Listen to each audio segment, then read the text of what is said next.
Hello প্রিয় বন্ধুরা, সবাই কেমন আছেন? আশা করি সবাই ভালো আছেন, সুস্থ আছেন। চলে আসলাম আপনাদের মাঝে একটি ভিডিও নিয়ে। আসলাম আজকে একটি গুরুত্বপূর্ণ ইরানের একটি আপডেট নিয়ে। কারণ আপডেটটা হচ্ছে এটা, বর্তমানে যারা ইরানে আফগানি যারা আছে, আমরা বর্তমানে দেখতেছি মিডিয়ার মাঝে, এমনকি আমরা স্বচক্ষে দেখতেছি আমরা নিজেরা, আর আপনারা যারা বাংলাদেশে আছেন সবাই কিন্তু দেখতেছেন, মিডিয়ার মাঝে দেখতেছেন। অলরেডি আমি কিছুদিন আগে প্রায় দেখছিলাম যে 3 লক্ষ, 3 থেকে 4 লক্ষ যে আফগানি ইরানের সরকারে তাদের মানে দেশে পাঠাইছে, আফগানিস্তানে পাঠাইছে। মেবি হয়তো মানে 20 লক্ষ টার্গেট আছে, আম, যে আফগানিরে তাদের দেশে পাঠাই।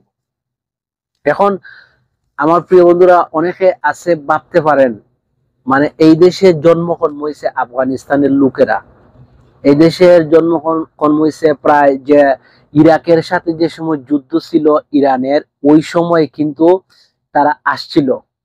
আবার কিছু সংখ্যক মানুষ আসছে যারা ধরেন আমেরিকা যে সময় বাকছে, যে এই, তালেবান সরকার, যে এখন বর্তমানে সরকার যে যারা আছে তারা আয়া আমেরিকারে বাগায়, যে বর্তমানে সরকার যারা হইছে এরা দখল করছে, এরার বয়ে অনেকে মানে আইছে। এখন কারা আইছে সরকার, হয় কারা আইছে আফগানি এই দেশে সরকারের বয়ে, তারাও এইছে, এগুলো আরো বড় জঙ্গি, ঠিক আছে।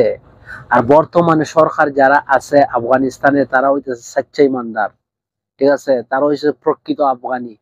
আর ওই দেশে যারা আইছে আফগানি, এরারে বিদায় করতেছে কেনে জানেন?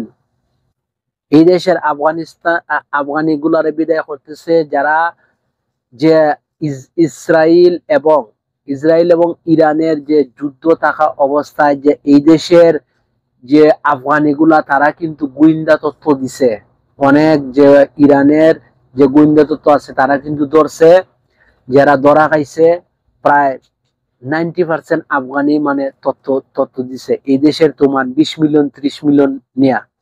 এখন আপনারা দেখেন, সাধারণ মানুষ হয়তো ভাবতে পারে এতগুলা মানুষ ফাটাইতেছে, মুসলমান হইয়া আর এক মুসলমান কেন ফাটাইতেছে? ভাই, এরারে যদি না ফাটায় তাহলে এই দেশে দেশ তার ইরানকে ধ্বংস করে নিব। কেন জানেন?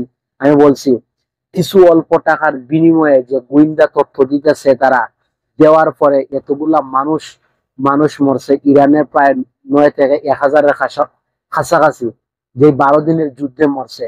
তখন আপনারা বলেন, এই আফগান গুলা কিন্তু শিয়া গোষ্ঠী, ঠিক আছে, শিয়া গোষ্ঠী।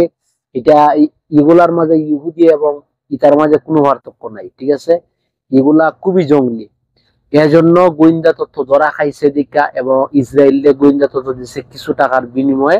এজন্য তারারে দইরা দইরা এখন ফাটাইতেছে, যারা ওই দেশে জন্মগ্রহণ হয়েছে এরারে শুদ্ধ ফাটাইতেছে, যাদের কাঠ নাই, ঠিক আছে। এখন জানি না কাঠ আছে তারারও হয়তো ফাটাইতে পারে।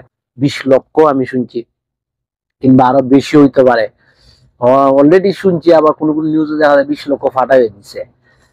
এজন্য ফাটাইছে, এজন্য বলতেছি, যারা হয়তো জানেন না, ওই তাদের জন্য কিসের জন্য ফাটাইতেছে ওইটা, ঠিক আছে। সবাই ভালো থাকবেন, সুস্থ থাকবেন।